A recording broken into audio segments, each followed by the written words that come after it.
महाराष्ट्र के उप मुख्यमंत्री अजित पवार ने शिंदे सरकार की मुश्किलें बढ़ा दी है। पवार ने शिक्षा में मुस्लिमों के लिए 5% आरक्षण देने का प्रस्ताव रख दिया है। अजित पवार की इस मांग से उनके सहयोगी दलों में नाराजगी बढ़ गई है। इस मुद्दे पर एक ओर जहां शिवसेना शिंदे गुट चुप है, तो वहीं बीजेपी के लिए भी असमंजस भरी स्थिति पैदा हो गई है। बीजेपी नेता देवेंद्र फडणवीस ने अभी तक इस मांग पर कुछ कहा नहीं है। दरअसल भारतीय जनता पार्टी धार्मिक आधार पर कोटा के खिलाफ रही है। ऐसे में पार्टी के लिए अजित पवार के लिए ये मांग किसी असमंजस से कम नहीं है।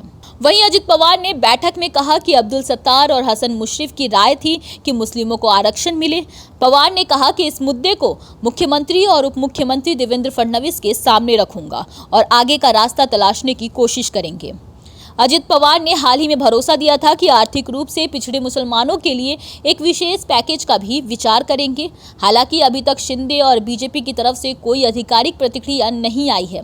खासकर मराठा और धनगर आरक्षण की मांग के बीच मुस्लिमों के लिए कोटा बढ़ाना सरकार के लिए आसान नहीं होगा। एनसीपी के अजित पवार गुट की नजर महाराष्ट्र के मुस्लिम वोटों पर है, इसलिए मुस्लिमों को खुश करने के लिए अजित पवार ने ये मांग सरकार से की है। शिक्षा में मुस्लिम कोटा का विचार 2014 में कांग्रेस एनसीपी सरकार ने दिया था। अब अजित पवार इस मुद्दे को उठाकर मुस्लिमों को रिझाने की कोशिश कर रहे हैं, लेकिन एकनाथ शिंदे और बीजेपी जैसे सहयोगी दल शायद ही अजित पवार की इस मांग को स्वीकार करें। ब्यूरो रिपोर्ट, प्रकाश टीवी।